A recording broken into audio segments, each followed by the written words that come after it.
Imaginez ceci, vous vous réveillez, déverrouillez votre téléphone et en quelques secondes, vous êtes plongé dans une mer de notifications, d'images et d'actualités. Nous vivons entourés de technologies avancées, connectés à tout et, paradoxalement, déconnectés de nous-mêmes. On nous dit que nous sommes à l'apogée de la civilisation humaine, que nous vivons à l'ère de l'information, de l'efficacité, du confort, que jamais auparavant nous n'avons eu autant d'accès, autant de liberté, autant de possibilités. Et pourtant, pourquoi tant d'entre nous ressentons-nous un sentiment chronique de vide ? Le philosophe Byung-Chul Han a écrit que nous vivons dans une société de performance où il n'y a plus de maîtres ou d'oppresseurs extérieurs, mais plutôt des individus qui s'exploitent au nom de la productivité. Et cette exploitation silencieuse génère un épuisement qui n'est pas seulement physique, mais existentiel. La promesse de la modernité était claire. Avec les progrès de la science, de la technologie et de l'économie, nous parviendrions à une vie pleine, sûre et pleine de sens. Mais la question qui résonne dans l'âme de beaucoup aujourd'hui est simple et dévastatrice. C'est tout ?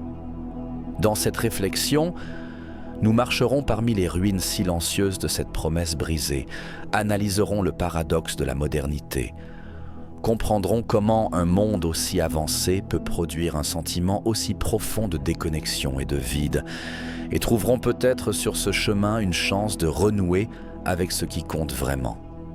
Dès notre plus jeune âge, nous apprenons que nous vivons à l'apogée de la civilisation. Le récit est répété dans les manuels scolaires, les discours officiels et les campagnes publicitaires. Vous avez le privilège d'être né à cette époque. Après tout, les souffrances d'il y a des siècles ont été réduites, les maladies ont été contrôlées, le monde est à portée de main. Mais qu'en est-il de l'inconfort que nous ressentons à l'intérieur ? Celui-ci n'aurait-il pas dû être guéri avec les autres ? La modernité nous a vendu une idée séduisante. Le progrès comme chemin naturel et inévitable vers le bonheur. Chaque avancée technologique, chaque nouvelle application, chaque optimisation de la vie quotidienne serait un pas de plus vers l'épanouissement. Mais que faire lorsque la promesse d'accomplissement se traduit dans la pratique par un sentiment de fragmentation et de fatigue intérieure ? Nous vivons dans une culture qui idolâtre la nouveauté, le nouveau gadget, la nouvelle tendance, le nouvel objectif. Mais il y a une question qui est rarement posée. Nouveau pourquoi ? Le progrès en soi n'est pas un méchant, mais lorsqu'il devient un dogme incontesté, il nous rend aveugles à ses effets secondaires. Nous avons créé un monde de plus en plus rapide, plus efficace, plus pratique, mais aussi plus anxieux, plus solitaire, plus perdu. Le psychanalyste Erich Fromm a averti que les êtres humains modernes courent le risque de devenir des automates qui vivent selon les attentes des autres, sans jamais se demander ce qu'ils veulent vraiment. Nous sommes entourés de ressources, mais nous avons perdu le contact avec nos ressources intérieures, avec la boussole qui nous guide non pas sur ce que nous devrions faire, mais sur ce qui compte vraiment. La croyance selon laquelle l'histoire évolue linéairement vers le meilleur est, en fait, une construction idéologique. Ce que la modernité ne nous a pas dit, c'est que le progrès technique ne signifie pas nécessairement le progrès humain. La technologie peut nous emmener sur la Lune, mais elle ne nous apprend pas à gérer un cœur brisé. Internet peut nous connecter au monde entier, mais il ne nous apprend pas à écouter le silence d'un dimanche vide. La promesse de modernité a été échangée contre un rythme effréné. Au lieu de liberté, nous avons de l'hyperactivité. Au lieu de sens, nous avons des distractions constantes. Le sentiment que quelque chose d'essentiel a été perdu n'est pas un défaut de notre perception. C'est un symptôme de l'effondrement d'un idéal qui n'a jamais vraiment concerné l'être humain, mais le système. Il est peut-être temps de reformuler la question.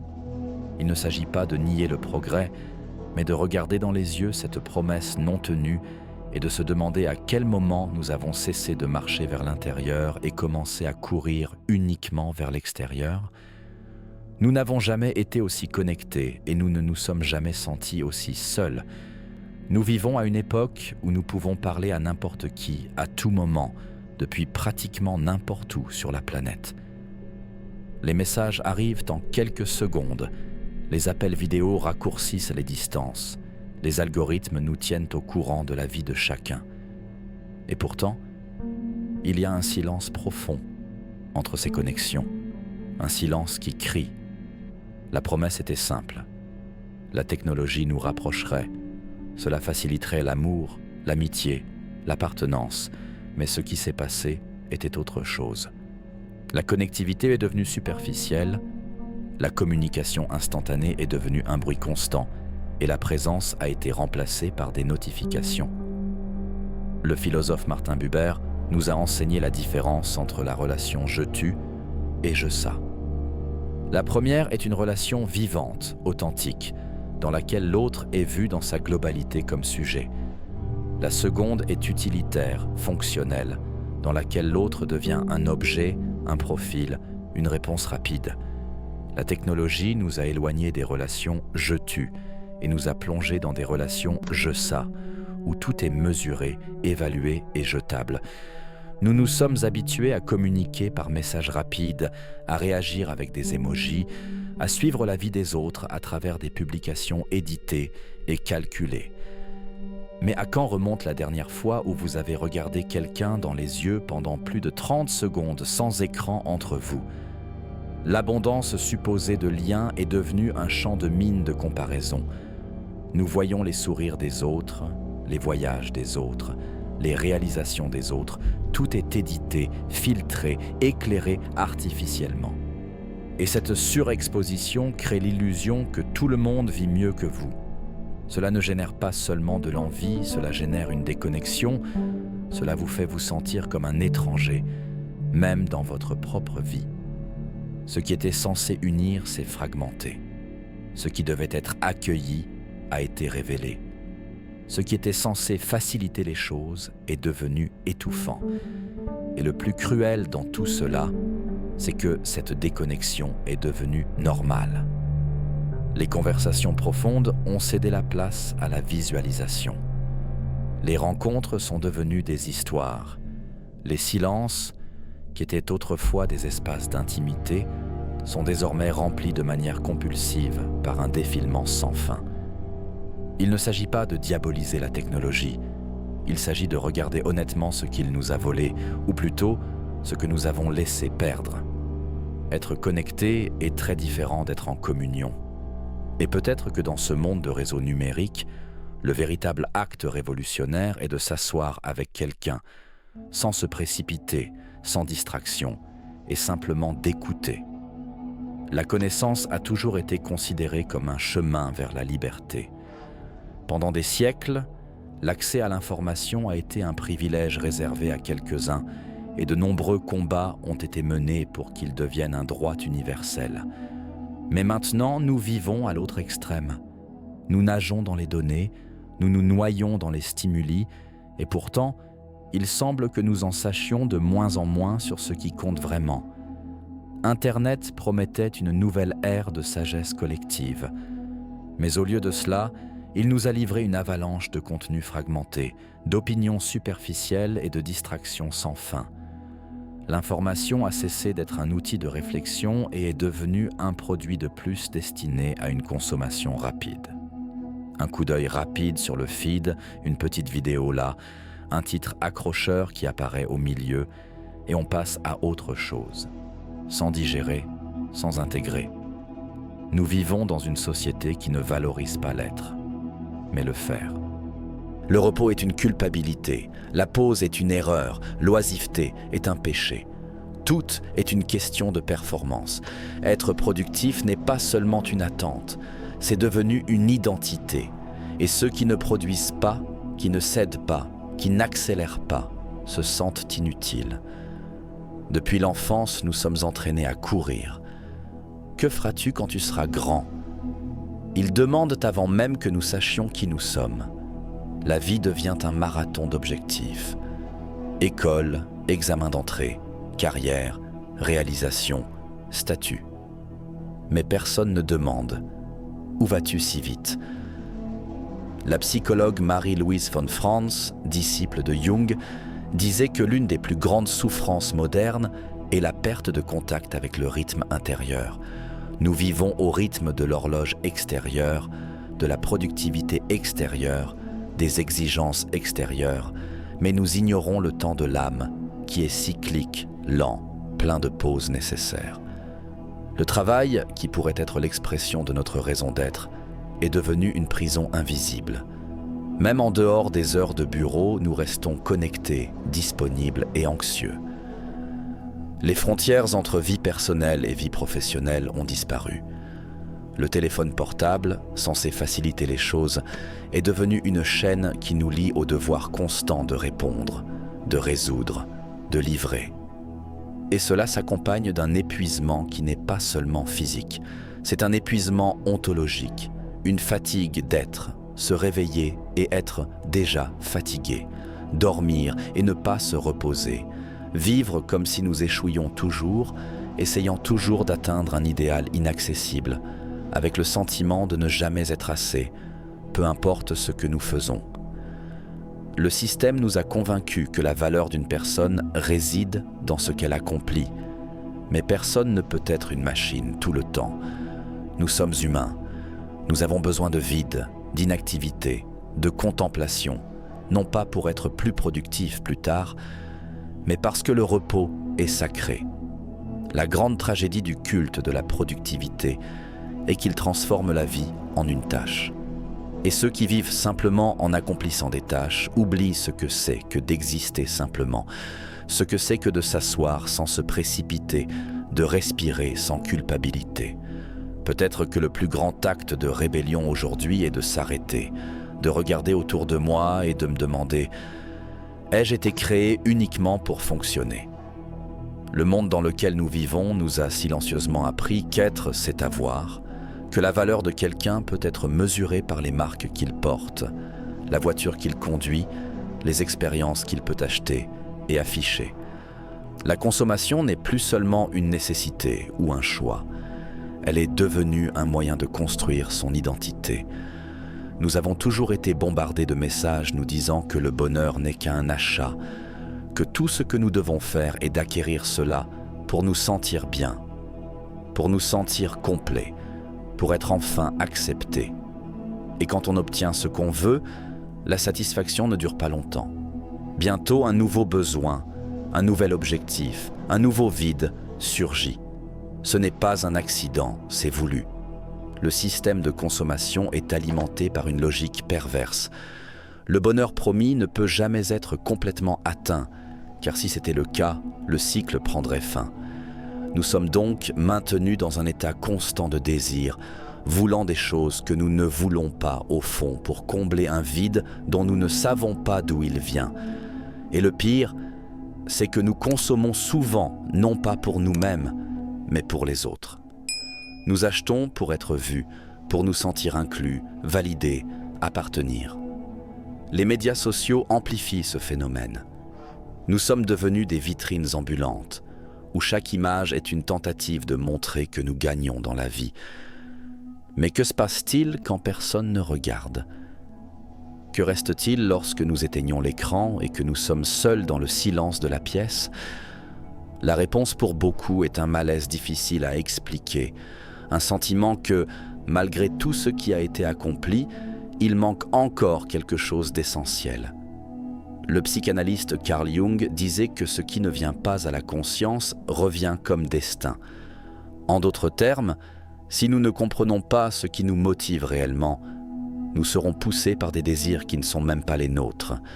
Et la consommation intervient exactement à ce moment-là. Il tente de faire taire le malaise intérieur avec des solutions extérieures, mais il n'existe aucun objet capable de combler le vide d'une âme déconnectée d'elle-même. Le véritable problème n'est pas la consommation elle-même, mais la place qu'elle occupe. Faire du shopping est devenu synonyme de vie. Et dans cette confusion entre besoin et identité, nous oublions de nous demander « Qu'est-ce que j'essaie d'accomplir avec tout cela ?» La réponse, presque toujours, ne tient pas dans un sac. Elle vit dans un endroit beaucoup plus profond et plus calme. Il y a une profonde différence entre choisir d'être seul et se sentir seul, même entouré de gens. La première est la solitude fertile, celle qui nourrit, qui permet l'introspection, qui donne à l'âme l'espace de respirer. C'est la solitude créatrice des philosophes, des poètes, des chercheurs. C'est quand le silence devient un temple intérieur. Mais la solitude qui grandit dans la modernité est différente. C'est celui que nous ne choisissons pas. C'est ce qui nous envahit même lorsque nous sommes connectés à des dizaines, des centaines, des milliers de personnes. C'est le genre de solitude qui survient lorsque nous sommes entourés, mais que personne ne nous voit vraiment. Nous vivons à une époque où les relations ont perdu de leur profondeur. Nous parlons à beaucoup de gens, mais nous sommes rarement vraiment écoutés.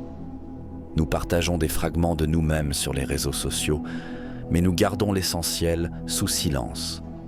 Le temps passé l'un pour l'autre a été remplacé par la hâte, le lien par la commodité. Ce n'est pas une noble solitude. C'est un isolement émotionnel déguisé en liberté. La société moderne a tellement exalté l'individualisme qu'elle a transformé l'autosuffisance en un idéal absolu. Tu n'as besoin de personne est devenu un mantra de force, mais aussi de séparation. Petit à petit, nous nous sommes éloignés non seulement des autres, mais aussi de notre propre besoin d'appartenance. La psychologie analytique nous rappelle que les êtres humains sont symboliques et relationnels. Nous sommes faits pour nous voir reflétés dans les yeux des autres, pour ne pas dépendre d'eux, mais pour reconnaître des parties de nous-mêmes qui n'apparaissent que dans la rencontre. Lorsque ce miroir se brise, quelque chose à l'intérieur est également perdu.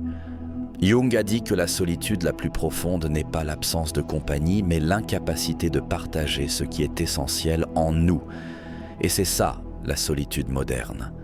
Un cri inouï, une douleur sans nom, une présence devenue absence sans prévenir.